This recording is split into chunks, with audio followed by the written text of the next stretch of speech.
you, everybody, for coming out this early. It's 10 a.m., and I'm sure a lot of people had a lot of fun last night. So, yeah, I don't think you cannot have fun at DragonCon. I think I saw somebody waking up at 10 to go out. I'm like, these are cool people. So, I'm excited. And I guess we're just going to do Q&A.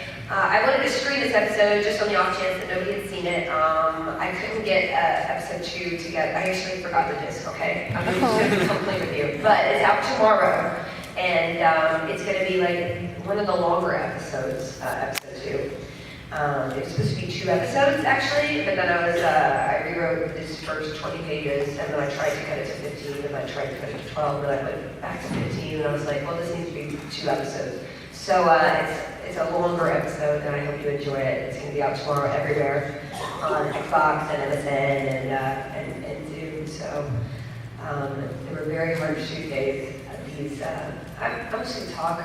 So the first 2 episodes, if you'll notice, take place outside of a game store. And I didn't know this when I wrote the season, but trying to find a location on a very low budget is very, very, very difficult.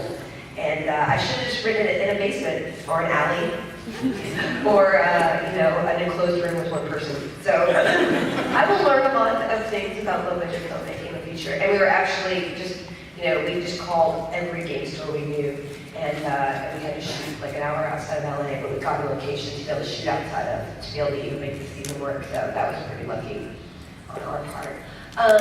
So we're just getting a lot of questions, because I'm always like, you guys have better questions than I can come up with. I mean, I could roam it from the mouth for a long time, but I would probably end up telling you about, my leg hair or a dog, and it's not funny. There's a microphone in the middle here. Yeah, right when just come up. Yeah. That wasn't me. That was me. What are you doing down there? Is that coffee for me? I love this place. Thank you. Hi. Hi. My name is Stacy, and my friends are currently making a web series, and so they pressured me to come and ask a question. They were wondering how many filming days, how many shoot days does it take to make 1 episode since you shoot at different locations? Wait, what was the last name of the location? Since they say you generally film at different locations, they were kind of wondering if you shoot that all in 1 day, or if it's a different day for each location, or about how long it takes. Yeah, it just depends on the scene. Like, the first 2 episodes of the season took 2 days, which was actually kind of an impossible schedule because we were shooting like 9 pages a day. Exterior with 14 actors and extras, and that was crazy. The good thing was that we were at a GameStop, so we were able to play Punch-Out and Xbox games, and some Xbox games. I think there was a wrestling tournament that happened. So that was good while filming, nice and distracting. And there was a sandwich shop across the street that was like Vietnamese sandwiches that had some really nebulous kind of meat. It was bright pink with grizzle and surprisingly yummy. That was an interesting experience. So basically, the show, we shoot maybe 5 to 8 minute episodes now, and on average, we could do an episode a day. This season took 14 days, I think, just because the first 2 episodes and a couple other episodes in the season had a lot of actors. We had both of the, a lot of people with the bridal guild coming in. We had a lot more actors to deal with than just our core cast. So we had to add more days because of locations. The most challenging thing when you're working on a low budget is obviously production values.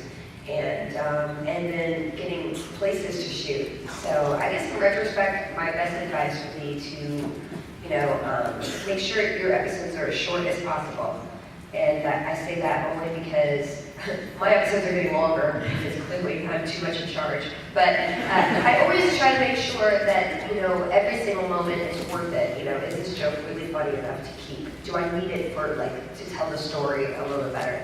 The thing about this season, we're setting up so many storylines that I can't lose a lot because every single thing is kind of contributing to where we're going, which is hard on a web series because you have to make, every moment count in this 1 episode in case that's the only episode somebody watches. But at the same time, you want to have value for people to actually stick with you, and that's kind of the challenge I think inherent in web series. So just keeping it short and leaving people wanting to watch more, I think is very important. and just write what you have. I mean, if you have a garage with some, car parts in it, I mean, that's cool. That's a cool backdrop. If you have a friend who works in a 7-Eleven and can maybe sneak you in like after hours, I'm not advocating illegal, stuff, but in season 3, we definitely have a lot of scenes where we're like, hey, anybody around? Okay, to the camera, go, work, go, and he would mess with this line, and we're like, oh, neighbor, run, Yeah. Even our budget, it's very, especially in LA. So that would be my best advice for web series. Just keep it as short as possible. Hire professional actors when you can, and just write to what you have and a little bit. And I had a t-shirt special made for you if I could give it to you. Oh, thank you. T-shirt. Yes, thank you.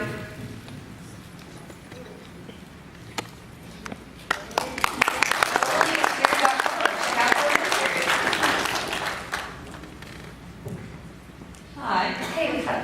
I was wondering if you and Will Wheaton met strictly through Twitter, and who approached you about being on the film for this season?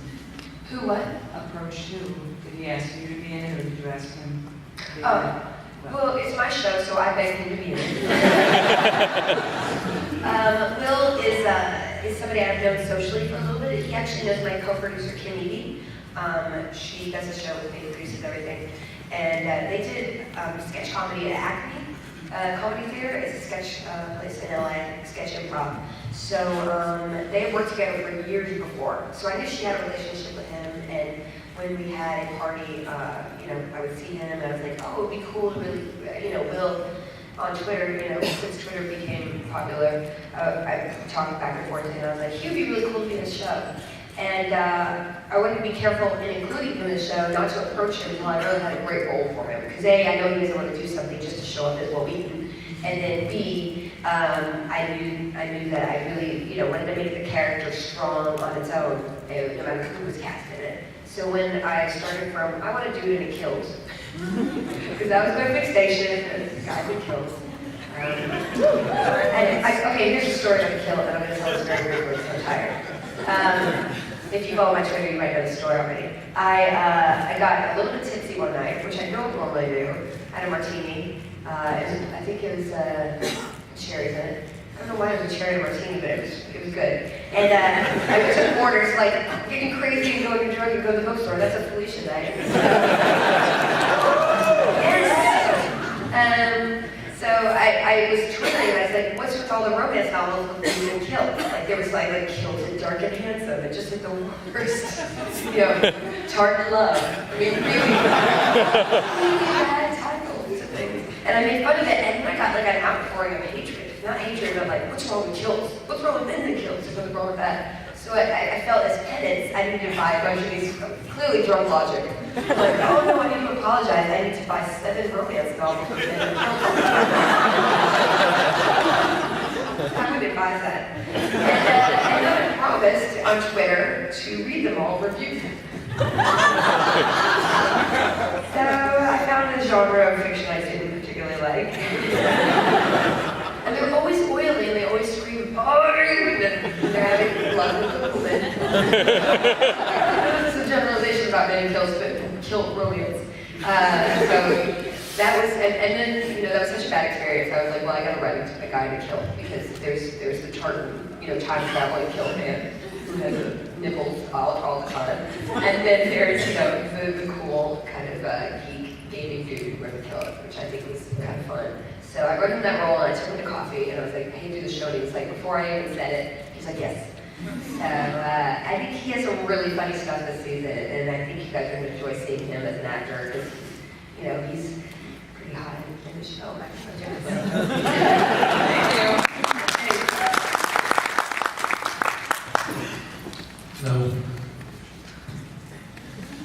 you. Coffee. Sorry, my voice is shot from Rocky Horror the other night. There's Rocky Horror? Yeah, Saturday night. Always. Yeah, Barry Boswick did. What? And Barry Boswick introduced it. Okay.